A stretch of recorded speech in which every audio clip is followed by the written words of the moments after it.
नमस्कार। आशा करता हूँ आप लोग सभी अच्छे होंगे, स्वस्थ होंगे। आज हम एक महत्वपूर्ण विषय पर चर्चा करेंगे जिसका शीर्षक है ज्ञान और कर्म दोनों में श्रेष्ठ कौन है और यदि वह श्रेष्ठ है तो क्यों श्रेष्ठ है। इस बात पर हम चर्चा करेंगे। यह एक महत्वपूर्ण विषय रहा है शुरू से और आप कई ज्ञान योगियों को देखेंगे जो ज्ञान का प्रतिपादन करेंगे, कर्म योगियों को देखेंगे जो कर्म का प्रतिपादन करेंगे और इन दोनों के बीच में टकराव शास्त्रार्थ होते रहे हैं एक दूसरे को श्रेष्ठ सिद्ध करने के लिए। इसमें एक कथा मंडन मिश्र और आदि शंकराचार्य की भी आती है। उसमें यह कथा बताई जाती है कि आदि शंकराचार्य दिग्भ्रमण के लिए निकलते संपूर्ण भारत का उन्होंने भ्रमण किया और जगह जगह जहां भी जो भी श्रेष्ठ विद्वान थे उनसे बताया जाता है कि वे जाके शास्त्रार्थ करते थे और अपने तर्कों से उन्हें पराजित करते थे। इसी क्रम में वे चाहते थे कि वेदांती कुमारिल भट्ट का नाम आता है कि उनके साथ वे शास्त्रार्थ करें और वे अद्वैत वेदांत को प्रतिपादित करें।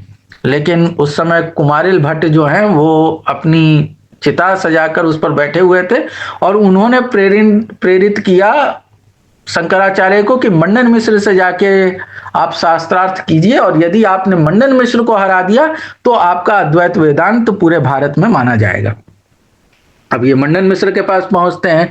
मंडन मिश्र शास्त्रार्थ के लिए तैयार होते हैं। उनकी पत्नी उभय भारती के बारे में बताया जाता है कि वो निर्णायक बनती हैं और शास्त्रार्थ शुरू होता है और ये शास्त्रार्थ मुख्यतः ज्ञान और कर्म के बीच का शास्त्रार्थ है। मंडन मिश्र एक वेदांती हैं, वे कर्मकांडी हैं और वे मानते हैं कि यज्ञ कर्म से मोक्ष मिलेगा। और आदि शंकराचार्य भी वेदांती हैं लेकिन वे ज्ञान भाग के अनुयायी हैं, ज्ञान योग के अनुयायी हैं और उनका मानना है कि ज्ञान से ही मुक्ति संभव है, कर्म से मुक्ति संभव नहीं है। ये शास्त्रार्थ प्रारंभ होता है और धीरे धीरे मंडन मिश्र जो हैं वो आदि शंकराचार्य के तर्कों से परास्त होने लगते हैं। इसके बाद की कथा आप लोग ने सुनी होगी कि उभय भारती अपने पति के परास्त होने पर कहती है कि अभी आपने आधे को परास्त किया है, मैं उनकी अर्धांगिनी हूं तो आपको मुझसे भी शास्त्रार्थ करना होगा। और वे फिर गृहस्थ आश्रम के बारे में उनसे प्रश्न करती हैं जिसके उत्तर में वे चुप हो जाते हैं और फिर वे 1 महीने तक जाके गृहस्थ आश्रम के बारे में जानते हैं। अमरूक के शरीर को धारण करने की कथा है, ये सब आपने सुनी होगी। फिर वे वापस आते हैं और वे जो है विजयी घोषित होते हैं और मंडन मिश्र जो हैं उनके अनुयायी बन जाते हैं, उनसे दीक्षा ग्रहण करते हैं। अब इनसे पहले नागार्जुन का नाम आता है और नागार्जुन के शून्यवाद का नाम आता है। नागार्जुन एक बुद्धिस्ट हैं और उन्होंने शून्यवाद का कंसेप्ट दिया था। शून्यवाद मैं बहुत सरल शब्दों में बताऊंगा क्योंकि ये बहुत ही वास्ट और इन डेप्थ टॉपिक है जहां तक सबकी पहुंच नहीं होती, तो मैं बहुत सिंपल शब्द में बताऊंगा कि शून्य का अर्थ कुछ नहीं होना नहीं बताया गया है। शून्य उद्गमता का प्रतीक है, शून्य उस शुरुआत का प्रतीक है जहां से सब चीजें शुरू होती हैं और जब सब चीजें समाप्त हो जाती हैं तो जो रह जाता है वह शून्य है। सिंपल एग्जांपल के लिए आप लोग कोई भी कैलकुलेशन अगर कैलकुलेटर से करते हैं और कैलकुलेटर ऑन करते हैं तो इनिशियल डिजिट्स वहां जो आपको डिस्प्ले होते हैं वो होता है 0।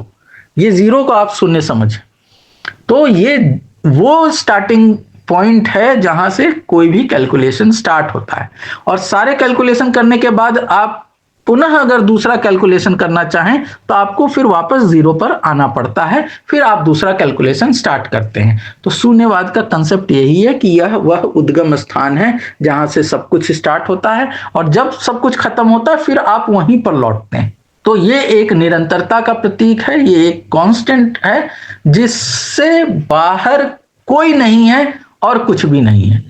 इसी शून्य को यदि आप ब्रह्म से रिप्लेस कर दें तो आपको अद्वैत वेदांत पूरा मिल जाएगा। कोई खास अंतर दोनों में आपको नहीं मिलेगा। इसलिए आदि शंकराचार्य के अद्वैत सिद्धांत को शून्यवाद से जोड़कर देखा जाता है और आदि शंकराचार्य को प्रच्छन्न बौद्ध भी माना जाता है। कहने का अर्थ है कि वे एक छुपे हुए बुद्धिस्ट थे जिन्होंने बुद्धिस्ट कंसेप्ट को ही एक नए रूप में प्रस्तुत किया, लेकिन उसके कोर कंसेप्ट सेम रह जाते हैं। बुद्ध या बुद्धिस्ट ब्रह्म, परमात्मा, आत्मा नहीं मानते थे।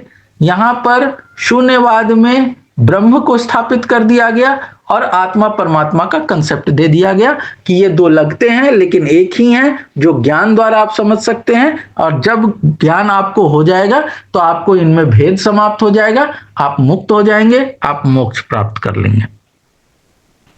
लेकिन आदि शंकराचार्य का गीता भाष्य भी उपलब्ध है, अर्थात आदि शंकराचार्य ने गीता पढ़ी और उस पर अपनी टिप्पणी या भाष्य दिया।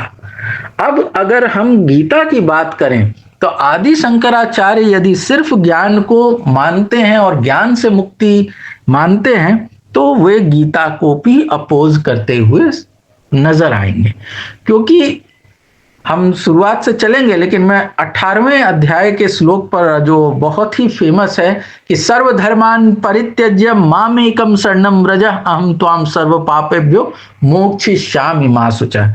सारे धर्म अधर्म छोड़कर मेरी शरण में जाओ और मैं तुम्हें मोक्ष प्रदान करूंगा।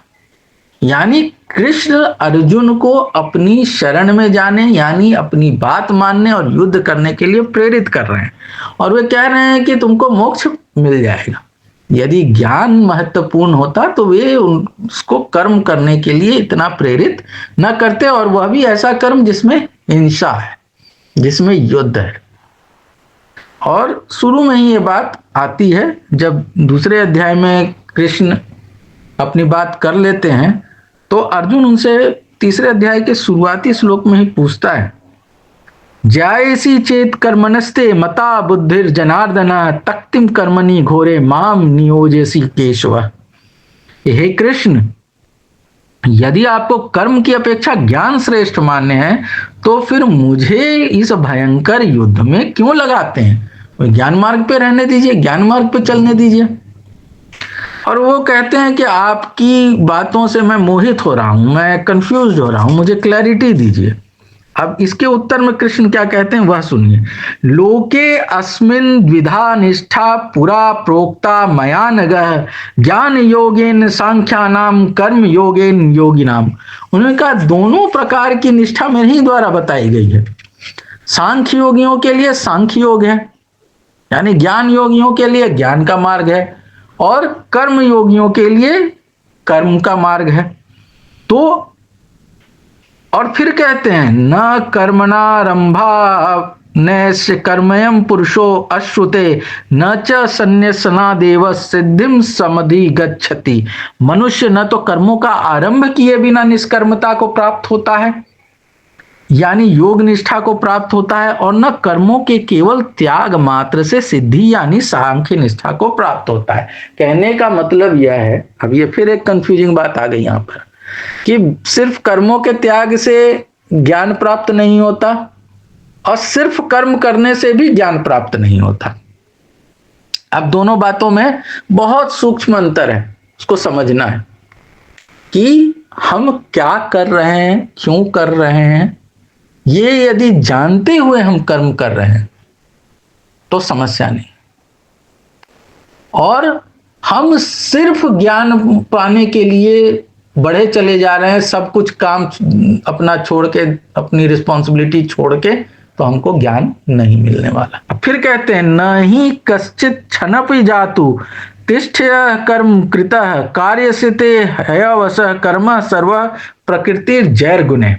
निसंदेह कोई भी मनुष्य किसी भी काल में क्षण मात्र भी कर्म किए बिना नहीं रहता, क्योंकि सारा मनुष्य समुदाय प्रकृति जनित गुणों द्वारा परवश हुआ कर्म करने के लिए बाध्य किया जाता है। अर्थात प्रकृति की ऐसी व्यवस्था है कि कोई भी व्यक्ति क्षण मात्र के लिए भी बिना कर्म किए रह ही नहीं सकता। तो कोई मूर्ख यदि बोले कि मैं कर्म नहीं करूंगा, मैं ज्ञान के मार्ग पर चलूंगा, तो ये उसकी मूर्खता है। मीन्स उसका स्टार्टिंग पॉइंट ही मूर्खता से स्टार्ट हो रहा है, वो ज्ञान तक कैसे पहुंचेगा? क्योंकि आप सांस ले रहे हैं, श्वास, श्वास लेना भी कर्म है। बात यह है कि यह एक नैसर्गिक कर्म है जिसमें आपको अलग से कोई मेहनत नहीं करनी होती। आपके रगों में जो रक्त का प्रवाह हो रहा है कर्म है, लेकिन वो ऑटोमेटिक कर्म हो रहा है, नैसर्गिक क्रिया है, नेचुरल है, इसलिए आपको कोई मेहनत नहीं करनी पड़ती और आपको लगता है कि कोई कर्म नहीं हो रहा, लेकिन एक्चुअल में ये सारी चीजें कर्म है जो नैसर्गिक है। अब ब्लड फ्लो रुक जाता है तो क्या होता है? हार्ट ब्लड पंपिंग बंद कर देता है, या कहीं पर आपको आपके रक्त नली जो है वह जाम हो जाती है, हार्ट अटैक, ब्लड पंपिंग बंद कर दे अचानक से, कार्डियक अरेस्ट, ऐसी चीजें जो होती है तो आदमी के क्या होता है? जीवन समाप्त। कोई व्यक्ति जानबूझकर अपना श्वास रोक ले, क्या होगा? मृत्यु हो जाएगी। मतलब नैसर्गिक क्रिया हो रही है, उसको बाधित करना या रोकना भी एक क्रिया है। और अगर आप नैसर्गिक क्रिया को रोकने की प्रतिक्रिया करते हैं तो उसके परिणाम भयावह होते हैं। कर्म दोनों है, यह समझने की जरूरत है कि कर्म के बिना आप रह ही नहीं सकते। तो कोई व्यक्ति यदि यह कहे कि मैं कर्म नहीं करूंगा, मैं सिर्फ ज्ञान के मार्ग पे चलूंगा, मैं सिर्फ ज्ञान प्राप्त करूंगा, तो आप ज्ञान प्राप्त कैसे करेंगे? अब कोई व्यक्ति कहेगा मैं बैठ के ध्यान लगाऊंगा, मुझे ज्ञान मिल जाएगा, जैसे बुद्ध ने जैसे व्यक्ति ने ध्यान लगाया उनको ज्ञान मिल गया, तो वो ध्यान लगाने का उपक्रम भी कर्म है। कर्म के बिना आप कुछ हैं ही नहीं। यदि आप सो रहे हैं तो कर्म है, यदि आप कुछ नहीं कर रहे हैं तो कुछ नहीं करने का उपक्रम भी कर्म है, क्योंकि आपने अपने आप को कुछ भी नहीं करने की स्थिति में रोक रखा है। तो ये जो आपने मेहनत की अपने आप को कुछ भी ना करने के लिए, ये भी कर्म है। मतलब ये समझना जरूरी है कि नहीं कुछ करना भी कर्म है। तो कर्म से तो आप अपने आप को विलग कभी कर ही नहीं सकते। तो यदि कोई कहे कि मुझे सिर्फ ज्ञान चाहिए, मैं कर्म को नहीं मानता, तो वो नहीं मानने वाली जो बात है वह भी कर्म है, मानसिक कर्म। तो कर्म की गूढ़ता को समझना पहले जरूरी है कि कर्म हर प्रकार का होता है और आप जो भी करें या ना करें वह कर्म से ही संबंधित है। किसी चीज को मानना नहीं मानना भी मानसिक कर्म है। किसी चीज के लिए दृढ़ संकल्पित होना भी मानसिक कर्म है। तो ऐसा नहीं है कि सिर्फ हाथ पैर से जो काम होता है वही कर्म है। मस्तिष्क से होने वाला कर्म भी कर्म है, मानसिक कर्म भी है, हाथ पैर से होने वाले कर्म भी हैं जो शारीरिक कर्म है। और इसके अलावा जो नेचुरली हो रहे हैं, वो चाहे आपके शरीर से संबंधित होने वाले हो या प्रकृति से संबंधित होने वाले हो, वे सब भी नैसर्गिक क्रिया कर्म ही है। क्योंकि हर कर्म किसी न किसी कारण की वजह से होता है और कोई परिणाम लेकर आता है। ये कार्य कारण परिणाम का सिद्धांत मैंने अपनी पुस्तक में भी जिक्र किया है। इसमें मेरी पहली पुस्तक भारतीय आध्यात्म वैज्ञानिकता का प्रतिबिंब, उसमें भी मैंने इस पर जिक्र किया है कि कैसे कोई कर्म किसी न किसी कारण की वजह से होता है और कोई ना कोई परिणाम लेकर आता है। उसमें बात यह होती है कि कई ऐसे कर्म हैं जिनके कारण अलग अलग होते हैं होने के, लेकिन वे सेम परिणाम लेकर उपस्थित होते हैं। और एक कर्म का परिणाम किसी दूसरे कर्म का कारण बन सकता है। एग्जाम्पल के लिए रामायण की कथा से हम सब परिचित हैं, इसलिए मैं रामायण की ही कथा का एग्जाम्पल लूंगा। अब उसमें एक प्रसंग देखिए कि श्रवण कुमार को शब्द भेदी बाण मार दिया दशरथ ने, और उसके बाद श्रवण कुमार की मृत्यु के बाद उनको शाप मिलता है उनके माता पिता से कि तुम भी हमारी तरह पुत्र वियोग में मरोगे। ये शाप है। अब ये शाप फलीभूत होना है, तो वो फलीभूत होने के लिए क्या होता है? कैकेयी द्वारा 2 वर मांग लिए जाते हैं दशरथ से। एक में राम का वनवास है और दूसरे में भरत का राज्याभिषेक है। अब राम जा रहे हैं वनवास, मतलब वनवास जो रिजल्ट है, परिणाम है, वह दशरथ के उस कर्म का परिणाम है जिसमें अनजाने उन्होंने श्रवण कुमार की हत्या कर दी। तो राम का वनवास यदि परिणाम है तो उसका कारण क्या है? श्रवण कुमार की हत्या दशरथ द्वारा। और कर्म क्या किया था उन्होंने? तो उन्होंने आखेट का काम किया, शिकार खेलने का काम किया, जिसके स्वरूप वह मरे श्रवण कुमार, और यहां राम का वनवास हो गया। अब राम का वनवास हुआ, उसके बाद की कथा भी हम जानते हैं। राम का वनवास होने के बाद सीता हरण है, और सीता हरण के बाद रावण का वध होता है। इसके बाद यदि हम देखें तो दूसरी कहानी हम इसी में, कि राम का वनवास हुआ है। अब राम के वनवास के बाद सीता का हरण हो रहा है और रावण का वध हो रहा है। इसी में जो दूसरा प्रसंग है वह यह है कि देवासुर संग्राम हो रहा है, और वहां पर कैकेयी जो है दशरथ को बचा ले आती है, जिसके स्वरूप दशरथ उन्हें 2 वरदान मांगने को कहते हैं। कैकेयी कहती है अभी तो कुछ नहीं चाहिए, समय आएगा तो आपसे मांग लूंगी।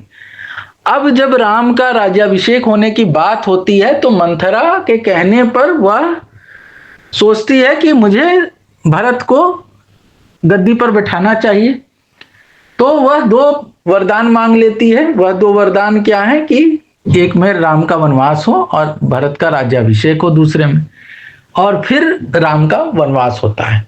तो अब आप यहां पर देखिए, यहां कैकेयी की पर्सनल चॉइस है, इच्छा है, जिसकी वजह से राम का वनवास हो रहा है।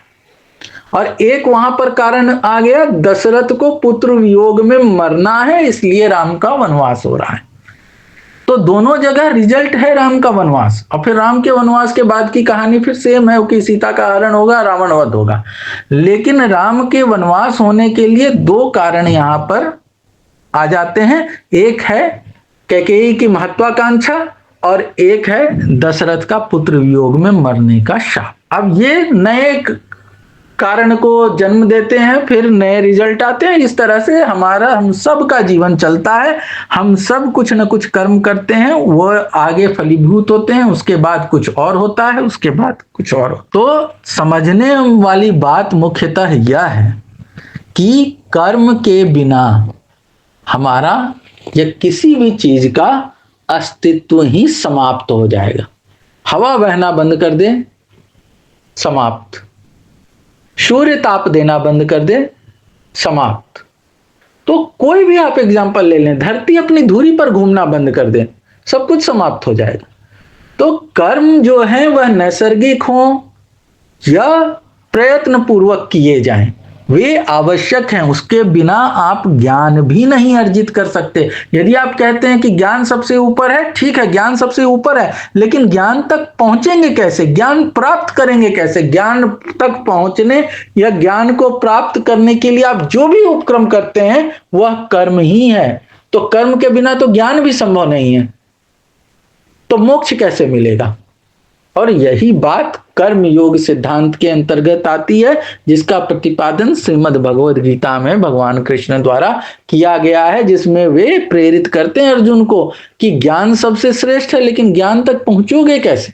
और ज्ञान मार्ग जो है वह सांख्य योग का मार्ग सांख्य योगियों के लिए, ज्ञान योगियों के लिए बताया गया है, वह भी कर्म के बिना संभव नहीं। और तुम्हारा काम है कर्म योगी का। इसी में एक श्लोक में आगे जाकर कृष्ण कहते हैं कि योगी ज्ञानीभ्यो अधिको योगी कर्मिभ्यो अपि मतो अधिक तपस्वीभ्यो अधिको योगी तस्मात् योगी भव अर्जुन। मतलब ज्ञानियों की अपेक्षा, तपस्वियों की अपेक्षा, सबकी अपेक्षा एक योगी, कर्म योगी श्रेष्ठ है, इसलिए तुम योगी बनो। कर्म योगी कौन है?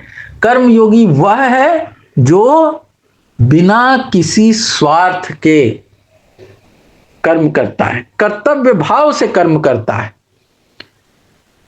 यज्ञ दानः तपः कर्मः न त्याज्यम कार्यमेव तत् यज्ञम दानम तपश्चैव पावनामि मनीषिणाम। यज्ञ दान तप कर्म कभी भी त्यागने योग्य नहीं होते, क्योंकि इन कर्मों के द्वारा ही ज्ञानी मुझे प्राप्त करते हैं। मनीषी अर्थ ज्ञानी भी है। तो कृष्ण ही गीता में यह बात भी कह रहे हैं कि ये कर्म त्यागने योग्य होते ही नहीं। यज्ञ क्या है? यज्ञ में आप आहूत देते हैं। आहुति देने का क्या अर्थ है? आप वहां पर त्याग कर रहे हैं, परमार्थ कर रहे हैं सबके कल्याण के लिए। क्योंकि यज्ञ से जो कुछ भी होता है, चाहे वो हम वृष्टि ले लें, चाहे उसकी जो वाष्प और उसकी औषधीय गुण जो हवा में तैरता है, उस पर किसी का रोक नहीं है। वो सबके श्वास द्वारा जाके सबको लाभ पहुंचाता है। तो ये जो निष्काम भाव से किया हुआ कर्म है दूसरों के लिए, वही असली कर्म है। उसी कर्म की बात हो रही है, स्वार्थ लिप्त कर्म की बात नहीं हो रही है। तो वो कर्म ही जो है वह ज्ञान तक लेके जाता है और वहीं से मुक्ति है। बिना कर्म के ज्ञान भी संभव नहीं। ज्ञान श्रेष्ठ मान लिया गया, सही है, लेकिन ज्ञान तक पहुंचने का साधन कर्म ही है। कर्म के बिना ज्ञान संभव नहीं है। और ये जान लेना कि हमको ज्ञान के लिए, परमार्थ के लिए कर्म करना है, ये ज्ञान है। तो दोनों आपस में ऐसे रचे बसे हैं कि एक को दूसरे से आप भिन्न कर ही नहीं सकते। क्योंकि जब तक आप ये जानेंगे नहीं कि मुझे दूसरे के लिए कर्म करना है, अपने लिए नहीं, निष्काम भाव से कर्म करना है, ये जानेंगे नहीं तो कर्म करने में दिक्कत आ सकती है। लेकिन बिना कर्म किए आप कुछ कर ही नहीं सकते, इसलिए कर्म इज द स्टार्टिंग पॉइंट। उसके बिना कुछ चलेगा ही नहीं। उसके बिना शून्यवाद शून्य तक ही वहीं पर उद्गम में ही रह जाएगा, उसके आगे की कोई बात ही नहीं होगी। प्रकृति और पुरुष की जो बात आती है कि ये दोनों आपस में मिलते हैं क्यों? व्यक्त होने के लिए। तो व्यक्त होना कर्म है और वही हमको दृष्टिगोचर होता है। अपने मूल रूप में प्रकृति और पुरुष को आप पहचान ही नहीं सकते, जान ही नहीं सकते। जो आप देख रहे हैं वह प्रकृति पुरुष का मिलन से प्राप्त दृष्टिगोचर होने वाला स्वरूप है। हमारा शरीर भी देखा जा सकता है, महसूस किया जा सकता है, क्योंकि यह प्रकृति से उत्पन्न निर्मित है। वरना कोई है नहीं है कुछ पता नहीं चलेगा। और वैसी परिस्थिति में आप समझ ही नहीं सकते कि ज्ञान हुआ है कि कर्म है कि कुछ है कि कुछ नहीं। तो स्वरूप जो है वह आपको दिखाता है। अब कह दिया गया कि यह माया है, ये रियल एग्जिस्टेंस नहीं है। ये बात शून्यवाद के कंसेप्ट में भी आती है कि जो कुछ भी हमको दिख रहा है उसका कुछ कारण है, लेकिन जो हमें दिख रहा है वह रियलिटी नहीं, रियलिटी कुछ और है जो हम देख नहीं सकते। सिंपल सी चीज है कि आसमान नीला दिखता है, इसके ऊपर बहुत रिसर्च हुए, लेकिन आसमान नीला क्यों दिखता है, क्या आसमान सचमुच में नीला है, ये समझने के लिए तो फिर सीवी रमन जी ने कैसे इस चीज को नोटिस किया और फिर इस पर रिसर्च करके नोबेल प्राइज विनर तक बने कि ये स्कैटरिंग ऑफ लाइट और उसमें ब्लू कलर का महत्व है, जिसके चलते आसमान नीला दिखता है। आसमान कोई नीला, आसमान जैसी तो कोई चीज ही नहीं एग्जिस्ट करती, वो बस आपको दिख रहा है उस तरह से, और उसके पीछे का विज्ञान आज हमें पता है।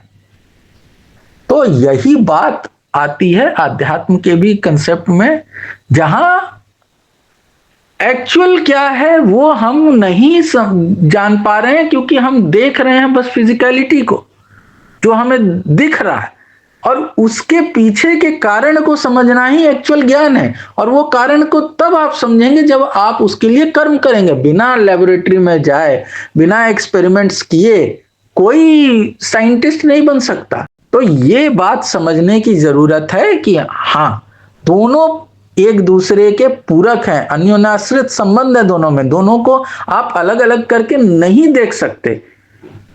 ज्ञान के बिना आप ज्ञानपूर्ण कर्म नहीं कर सकते, ज्ञान के बिना आप निष्काम कर्म की ओर नहीं बढ़ सकते, और कोई भी ज्ञान बिना कर्म के आप पा ही नहीं सकते। तो स्टार्टिंग कर्म से होगा। हो सकता है इनिशियली हमें कोई ज्ञान ना हो, लेकिन स्टार्टिंग कर्म से होगा।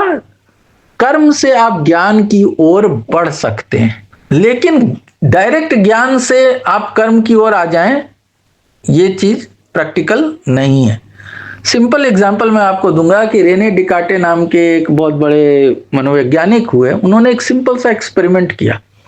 वो एक्सपेरिमेंट ये था कि पहले उन्होंने ये सोचने की कोशिश की कि मैं कोई शरीर नहीं हूं, मैं बस एक स्पिरिट हूं, आत्मा हूं, जो भी आप समझ लें। और उन्होंने इसी बात पर ध्यान केंद्रित किया और कुछ देर में उन्हें यह ऐसा अनुभव हुआ कि वे शरीर नहीं है, वे बाहर उन एक आत्मा जैसी कोई चीज है जो उनके शरीर के बाहर है, उड़ रही है, और वे शरीर नहीं है, बिल्कुल मुक्त हो गए वे शरीर से। सेकंड स्टेप में उन्होंने ये सोचने का प्रयास किया कि मैं माइंड नहीं हूं। पहले केस में माइंड पर फोकस था कि मैं सिर्फ माइंड हूं, बॉडी नहीं। सेकंड, आत्मा आप कह लें, माइंड कह लें, जो कह लें। सेकंड में उनका यह था कि मैं सिर्फ बॉडी हूं, माइंड नहीं हूं। माइंड का यूज किए बिना उनको यह सोचना है कि मैं सिर्फ बॉडी, माइंड नहीं। अब आप सोचिए, संभव है? बिना माइंड के आप सोच सकते हैं? आप सोच ही नहीं सकते। तो उनका ये सेकंड वाला फॉर्मूला स्टेप फेल हो गया कि मैं सिर्फ बॉडी हूं, मैं माइंड नहीं हूं। पहला वाला सक्सेसफुल हो गया कि मैं सिर्फ माइंड हूं, आत्मा हूं, जो भी हूं, बॉडी नहीं। लेकिन सेकंड वाला फेल हो गया क्योंकि वो सोचने का उपक्रम ही नहीं स्टार्ट हो सकता बिना माइंड के। सोचेंगे कैसे? शरीर के से कैसे सोचेंगे? यही बात यहां लागू होती है। आप ज्ञान पर पहुंचेंगे कैसे? जहां आप ज्ञान पे पहुंच रहे हैं मतलब कर्म इन्वॉल्व है पहले, तब आप ज्ञान पे पहुंचे। डायरेक्ट ज्ञान पे आप पहुंच ही नहीं सकते। तो ये बात समझने वाली है, और जो इस सिंपल सी बात को समझ गया कि ज्ञान तक पहुंचने के लिए कर्म आवश्यक है, कर्म के बिना किसी प्रकार का ज्ञान नहीं हो सकता, और कर्म के त्याग से तो ज्ञान संभव ही नहीं है। कर्म के त्याग से तो जीवन भी संभव नहीं है। तो जब जीवन ही नहीं है तब ज्ञान का क्या महत्व है? कोई अर्थ ही नहीं है। यही मूल बात है। और मुझे नहीं पता कि कौन सा शास्त्रार्थ हुआ और कौन सा नहीं हुआ, लेकिन यदि यह सिंपल सा प्रश्न आप खुद से पूछें या किसी से पूछें कि आप ज्ञान कैसे प्राप्त करेंगे, और ज्ञान प्राप्त करने का कोई भी तरीका बताया जाए, वो कर्म से भिन्न हो, उसमें बिना कुछ, अगर बैठकर आसन भी लगाना है तो वह भी कर्म है, वह कर्म से भिन्न हो, बिना कर्म के हो, तो आप मुझे अवश्य बताने का कष्ट करेंगे। आप मेरे वीडियो के लिंक में जाकर कमेंट बॉक्स में कमेंट कर सकते हैं अगर आपको ऐसा कोई तरीका मालूम हो जहां बिना कुछ किए ज्ञान प्राप्त हो सकता हो। कुछ भी ऐसा तरीका। यदि आप कहें कि अपने आप ज्ञान आ जाएगा दिमाग में, तो वो अपने आप आना और ज्ञान का अंदर आपके प्रविष्ट होना और फिर आपके बुद्धि को प्रकाशित करना, ये भी कर्म है। इसको आप कर्म से अलग नहीं कर सकते। तो इन सब बातों पर विचार कर उत्तर पाने का प्रयास कीजिएगा, और मुझे भी उत्तर देने का प्रयास कीजिएगा कि बिना कर्म के ज्ञान प्राप्त हो जाए, या आप ज्ञानी हो जाए या कोई ज्ञानी हो जाए, बिना कर्म के, बिना किसी भी प्रकार के कर्म या उपक्रम के, भले वो नेचुरल कर्म हो या मेहनत द्वारा किया गया कर्म हो, बिना किसी कर्म के संभव ही नहीं है। क्योंकि बिना कर्म के तो जीवन निर्वाह भी संभव नहीं है। और यही बात गीता में आती है, अन्य ग्रंथों में आती है, जहां कर्म की महत्ता प्रतिपादित की गई है। अब किसका क्या कर्म है यह अलग अलग हो सकता है, लेकिन मूल में यह है कि हमें निष्काम भाव से कर्म करना है हमें। और निष्काम होने का अर्थ है अपने लिए कुछ अर्जित करने के लिए, मेरा भला हो जाए, मेरे लिए ये हो जाए, इस भाव से नहीं। जिसमें प्रकृति का भला हो, जिसमें समाज का भला हो, ऐसा कोई भी कर्म आप कर रहे हैं जिसमें आप किसी की हानि नहीं कर रहे और अपने लाभ के बारे में नहीं सोच रहे, ये निष्काम कर्म है। कर्तव्य भाव से किया जाने वाला कर्म, जैसे पृथ्वी अपनी धुरी पे घूम रही है, वो अपने, आप समझ सकते हैं कर्तव्य भाव से। कुछ कहेंगे कि वो फोर्स के अगेंस्ट, फोर्स है उसकी वजह से घूम रही है, ग्रेविटेशनल की वजह से, सेंट्रीपिटल, सेंट्रीफ्यूगल फोर्स, ये उसको अपनी धुरी पे घुमा रहा है। सूर्य ताप दे रहा है, उसके अंदर हीलियम हाइड्रोजन का रिएक्शन हो रहा है, इसलिए सूर्य ताप दे रहा है। तो आप उसके बेसिक लेवल पे चले जाइए कि हाइड्रोजन हीलियम ये जो रिएक्शंस हो रहे हैं वो क्यों हो रहे हैं, फोर्स उस पर लग रहा है वो क्यों लग रहा है, क्या वो किसी कारण से लग रहा है? ये नैसर्गिक है, नेचुरल है। वह वो फोर्स उस चीज के लिए ही बना है, वह होगा ही, ये नेचुरल प्रक्रिया है। और इसको किसी तरह से बाधित करने की कोशिश की जाएगी तो प्रकृति को असर पड़ेगा, समाप्त हो जाएगा। ये समझने की जरूरत है। नैसर्गिक पे हमारा ध्यान इसलिए नहीं जाता क्योंकि वो ऑटोमेटिक होता रहता है, तो हमें लगता ही नहीं कि ऐसा कोई कर्म हो रहा है। लेकिन वह कर्म जो है वह नेचर की वजह से है, और नेचर जो है वो जो इंट्रिंसिक नेचुरल है वह ऑटोमेटिक, वही शून्यवाद के कंसेप्ट में आता है कि उद्गम, वह उद्गम वैसा ही रहेगा, उसमें परिवर्तन नहीं है, और सब खत्म होने के बाद आपको फिर वहीं पर लौट कर आना है। और वह नेचर जो है वह डिफाइन होता है अपने आप। अब इसके पीछे के साइंस या अध्यात्म तक पहुंचना अब भी बाकी है, रिसर्च भी चल रहे हैं और आध्यात्मिक क्षेत्र में लोग इस पर काम भी कर रहे हैं कि नेचुरली वो वैसा ही क्यों, 9.8 मीटर पर सेकेंड स्क्वायर ही ग्रेविटी क्यों। मैंने अपनी अनुभव से अभी तक जितना जाना और समझा है कि किसी भी चीज की नेचुरल वैल्यू वो उतनी ही है, इसलिए क्योंकि वो उसी रूप में सस्टेन हो सकती है, उससे इधर उधर होती तो वो होती ही नहीं, इसलिए वो उस रूप में नेचुरली वहां पर प्रकट हुई और वो उसी रूप में स्थापित है। वह उससे हिलेगी तो वह समाप्त हो जाएगी। जैसे हम इस प्रकृति में मनुष्य रूप में अपने आप को इस रूप में सस्टेन कर सकते थे, इसलिए इवोल्यूशन के द्वारा हम ये इस रूप में पहुंचे यहां तक, नहीं तो हम अपने आप को सस्टेन नहीं करते, समाप्त हो जाते। और अगर इस इन्वायरमेंट, नेचुरल इन्वायरमेंट में या प्रकृति में कुछ ऐसे चेंजेस आते हैं जो हम सस्टेन नहीं कर सकते, तो हम समाप्त हो जाएंगे, या तो हमें फिर इवॉल्व होके उस रूप में जाना पड़ेगा जिस रूप में हम अपने आप को उस बदले हुए परिवेश में सस्टेन कर सकें। सिंपल सी बात। और वह भी एक नैसर्गिक क्रिया होती है, धीरे धीरे आप अपने आप को उसमें अडेप्ट कर लेते हैं। मैं आशा करता हूं ये जानकारी आपको पसंद आई होगी और आपको यह क्लियर हुआ होगा कि ज्ञान और कर्म में श्रेष्ठ कौन है। मैं फिर दोहरा दूं कि कर्म के बिना किसी भी प्रकार का ज्ञान संभव ही नहीं है। आप कर्म से ज्ञान तक पहुंच सकते हैं और फिर आगे की जो बात है वह हो सकती है, लेकिन आप जो भी करते हैं वह कर्म है, कर्म के बिना कुछ भी संभव नहीं है। तो ज्ञान का महत्व अवश्य है, लेकिन कर्म के बिना ज्ञान का अस्तित्व ही नहीं है। तो मूलतः कर्म ही है जो बीज है, और कर्म को हम नकार नहीं सकते। बहुत बहुत धन्यवाद।